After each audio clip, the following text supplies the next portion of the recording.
우리가 알아야 할 오늘의 절대 뉴스 콕 찍어 전해드립니다. 뉴스 원정대.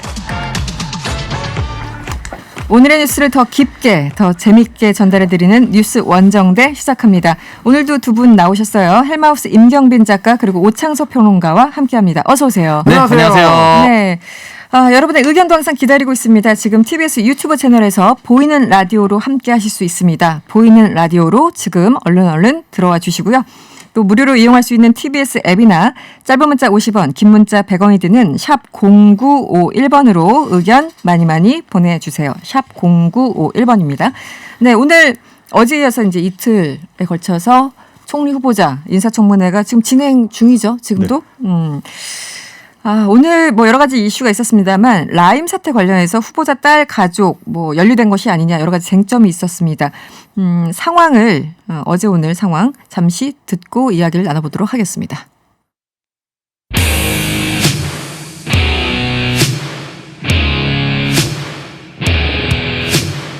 그렇게 건성건성 부를 게 아니고 정확하게 뭔지 육하 원칙에서 따져서 이것이 정말 특혜를 받은 건지. 아니 그래 왜 특혜라는 건지 의원님 말씀해 주세요.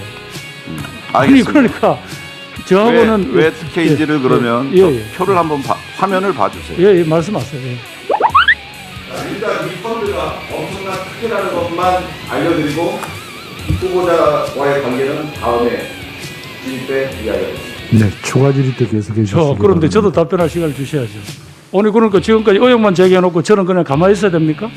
지금 요 장면만 보시는 국민도 있는데, 그러니까 왜 특혜라는 걸 이야기하셔야지. 그래 저 상황이 저렇다는 거를 아니 후보자님 여기 안 끝났으니까 현재 기준으로 보면은 피해자네요.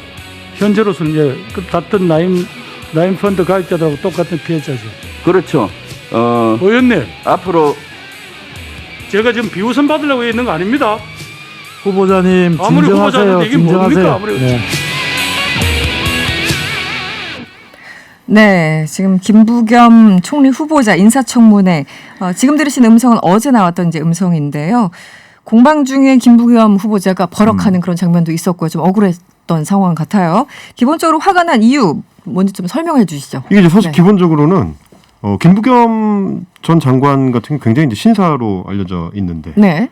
저렇게 이제 화를 내는 경우가 이렇게 흔치는 않은 그렇죠. 경우거든요. 네. 근데 이제 이 경우는 보니까 이게 이제 야당 쪽에서 의혹 제기만 하지 근데 근거가 뭔지를 촘촘하게 짜서 들어오지를 않다 보니까 네. 좀 억울해하는 측면이 좀 있는 것 같습니다. 이게 뭐 굳이 말하자면 예전에 이제 뭐 50 시절, 30 시절 같은 때 너는 공산당이야. 이제부터 네가 공산당이 아닌 이유를 증명을 해봐. 이런 식으로 얘기를 하면 아닌 걸 어떻게 증명하겠느냐. 이제 이런 얘기인 네. 거고요. 네. 그러니까 이제 지금 야당에서 문제 제기를 하는 거는 라임 그 펀드 중에서 일부 사람들을 위한 펀드가 소위 말하는 이제 테티스 11호라는 게 있는데 그 테티스 11호가 굉장히 소수를 위한 그 펀딩 개념이다. 네. 그래서 이게 다른 일반적인 그 펀드 공모자들하고는 다르게 VIP만을 위해서 설계된 특별한 펀드이기 때문에 아무 때나 환매를 할 수 있고 환매 수수료도 없고 뭐 이런 걸 봤을 때는 네. 뭔가 좀 그 특혜를 주기 위해서 일부러 만든 특별한 펀드가 아니냐. 근데 거기에 이제 참여한 사람 중에 그 당시에 이제 행정안전부 장관이었던 김부겸 전 장관, 이 김부겸 후보자의 딸 부부가 들어가 있으니 이게 결국은 이 정치인을 의식해가지고 네. 특혜로 만든 거 아니냐.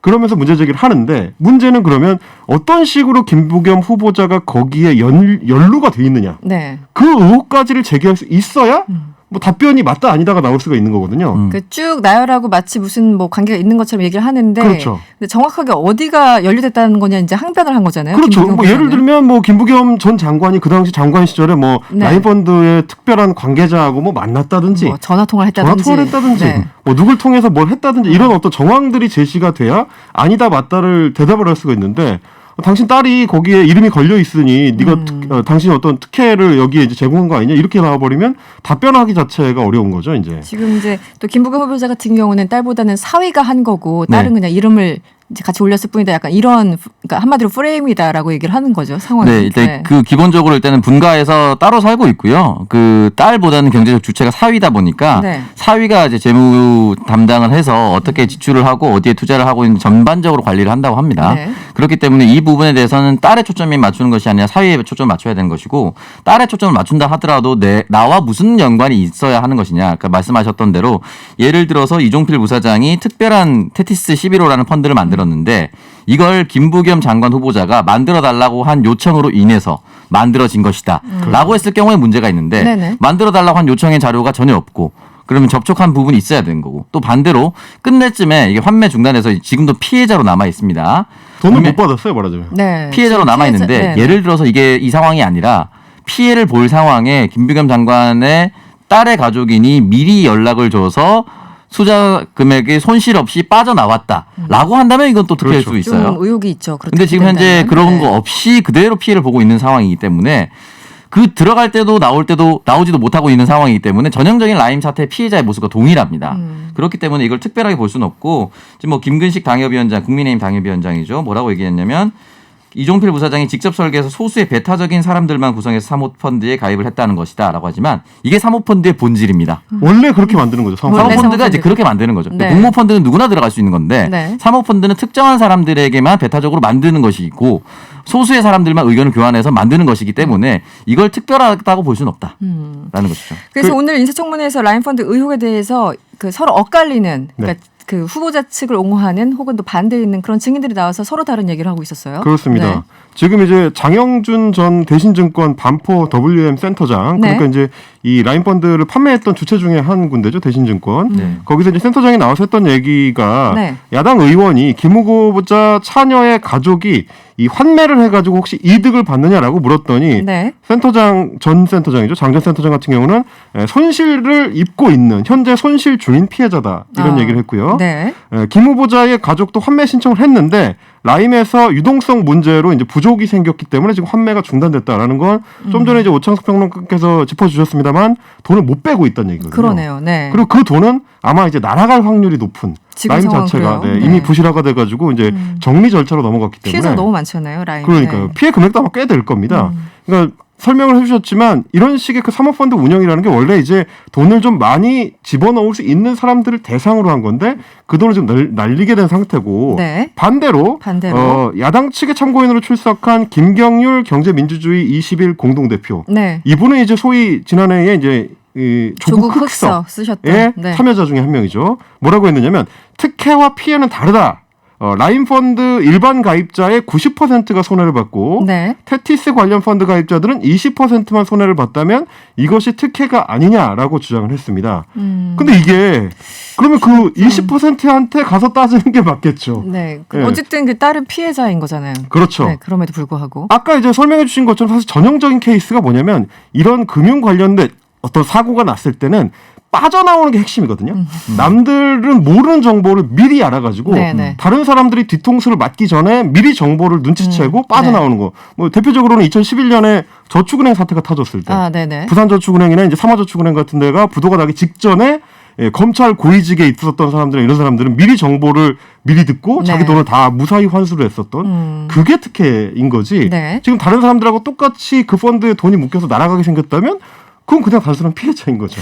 알겠습니다. 어쨌든 청문회 주간이어서 이번 주 내내 청문회 주간이었고 어제 오늘 이제 총리 후보자 인터뷰 그 청문회 진행됐는데 하태경 의원 같은 경우는 화끈하게 청문회도 안 하고 통과시켜줬으면 좋겠다 이런 의견까지 냈어요. 앞으로 어떻게 보이십니까? 그 후보자 같은 경우는 이 국회에서 좀 동의를 해줘야 되는 상황인데. 김부겸 후보자니까 이렇게 얘기했을 겁니다. 아, 김부겸 후보자니까. 그러니까 뭐 여러 의원들을 막 서로 만나고 오랫동안 의정 활동을 했을 테고 하태경 의원도 벌써 3선 의원이기 때문에 그렇죠. 네. 국회 기간이 굉장히 길거든요. 근데 네. 김부겸 후보자 같은 경우에는 사실은 여야를 넘나들면서 많은 사람들한테 호평을 받고 있어요. 그리고 대구에서 출마를 했었기 때문에 기본적으로 보수적인 입장에 대해서도 용인하고 수용하는 태도를 많이 보여왔습니다. 네. 그렇기 때문에 얘기가 잘 통해요. 보수 의원들과도. 그렇기 때문에 김부겸 후보자니까 하태경 의원이 이렇게 얘기할 수 있다라고 저는 생각이 들고 이 부분을 혹시나 국민들이 이제 오해를 해서 모든 국회의원 출신들은 다 통과시켜줘야 된다 이렇게 오해를 하진 않았으면 좋겠고 그런 건 아니었겠죠. 철저히 김부겸 네. 후보자이기 때문에 이렇게 얘기를 했었고 본인들 스스로가 가까이에 있기 때문에 더 잘 알 겁니다. 김부겸 후보자가 어떻게 살아왔는지. 그리고 이 보좌진들 중에서도 활동을 왕성하게 하시는 보좌진들이 있는데 김부겸 네. 후보자의 보좌진 중에 이진수 보좌관이라고 네. 경기 군포에 있었던 일반 국회의원 김부겸을 대구로 내려가야 된다라고 처음 얘기했던 사람입니다. 그렇게 해서 큰 정신이 됐죠. 지역구도 탑발하면서. 네. 이 사람이 어떻게 증언을 하고 있냐면 평생을 돈을 못 벌어다 주다가 2000년에 국회의원 돼서 처음으로 세비라는 것을 와이프에게 가져다 준 사람한테 돈 네. 문제가 있을 수 있겠느냐. 네. 이진수 보좌관, 네. 네, 저 네. 2004년 열린우리당 출입할 때 처음 뵀었던 아, 그분이 그렇군요. 10 몇 년 전 얘기입니까? 지금 죄송합니다. 아무튼 갑자기 기억이 나가지고. 네. 근데 사실 네. 오죽했으면 그래서 오늘 이제 청문회 도중에도 네. 뭐 국민의힘 조수진 의원이나 이런 분들은 사실 우리 당에 계속 계셨으면 지금 대권 후보였을 텐데 이런 얘기를 하시기도 했고. 그렇죠. 독수리 오영재. 네. 그 사실은 청와대에서 이게 문재인 대통령이 김부겸 후보자를 지명하는 순간 어떻게 보면 게임은 끝난 거죠, 사실. 김부겸이라는 어떤 상징성, 네. 그리고 이제 TK 지역에서 갖고 있는 그 상징성을 생각했을 때 국민의힘 측에서 무리하게 김부겸을 낙마시키려고 하면 자칫하면 오히려 이제 정치적으로 역풍이 불 수 있기 때문에 그런 걸 생각해봤을 때 아마 이제 통과되는 데는 큰 무리가 없지 무리는 않을까. 없을 것이다. 네. 뭐 감안해서 청와대에서 지명을 뭐 했겠죠. 알겠습니다. 다음 이슈로 좀 가볼까요? 오늘 정치권이 좀 바빴어요. 여야 신임 지도부가 동시에 광주를 방문했습니다. 뭐 어떤 상황인가요? 일단 더불어민주당 신임 송영길 대표 네. 당대표가 돼서 이제 호남에 첫 방문했는데 더불어민주당 당대표나 원내대표는 선출되고 나면 사실 5.18 광주 묘역을 늘 방문해 왔습니다. 가장 먼저 방문하는 경우가 많았었고요. 물론 이제 가장 먼저 방문한 건 아닙니다.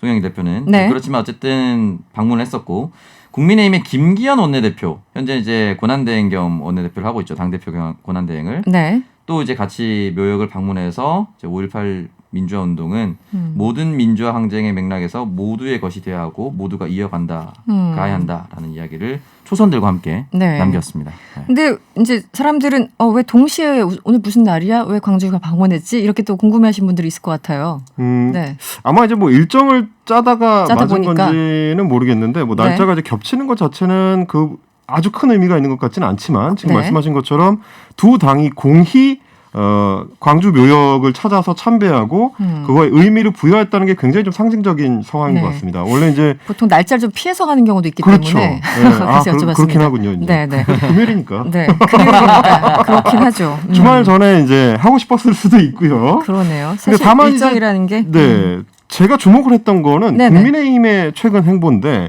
국민의힘이 사실 이제 지난해의 미래통합당 시절에 총선에서 참패하게 된 어떤 원인 중에 하나로 이 5.18 광주 민주화운동을 둘러싼 이제 입단 망언들을 꼽기도 하거든요. 네네. 차명진 당시 후보의 세월호 관련 망언들 그리고 이제 다른 한쪽에는 김진태 후보나 뭐 김순례 전 의원 같은 분들의 이제 네. 5.18 관련된 망언들이 네네. 있다. 왜 그러냐면 이제 우리의 어떤 민주주의 국가를 이 완성해 나가는 데 있어서 중요한 계기였던 사건을 모욕하는 것이 우리와 다른 어떤 국가 간을 갖고 있는 거 아니냐. 네. 굉장히 좀 중요한 어떤 잘못된 신호를 줬기 때문에 이게 이제 유권자의 심판을 받았다는 게 한 분석이었는데 그래서 지난해부터 이제 꾸준히 김종인 당시 비대위원장이 광주 묘역을 자주 참배를 하고 호남에 대한 의미 부여를 많이 했는데 아마 그 학습 효과로 이번에 이제 새로 원내 지도부가 꾸려진 국민의힘에서도 호남에 대한 그 어떤 의미 부여를 좀 강하게 이 시점에서 해줄 필요가 있다고 아마 판단한 것 같습니다.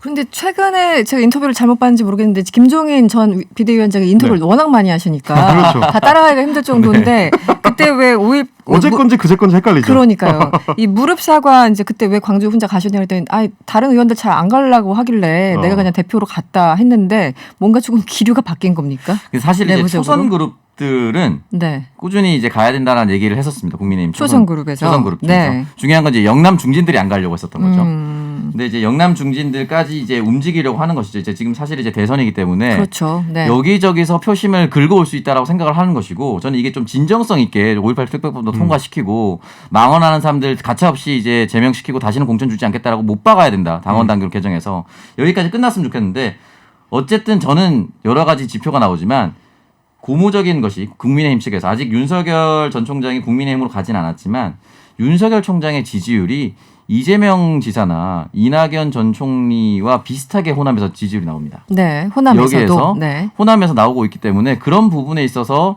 우리가 조금 더 다가가면은 우리도 호남표를 조금 더 얻지 않을 수 있을까? 왜냐면 그 전에 선례들이 이정현 전 의원이라든지 있었어요. 네. 정운천 의원이라든지 네. 조금 더 이렇게 계속해서 조언을 받아들이고 있는 모습이기 때문에 그것이 설령 포심인다 하더라도 저는 이 부분에 대해서는 다시는 이제 망언이 쏟아지지 않도록 국민의힘이 재정비를 했으면 좋겠습니다. 네.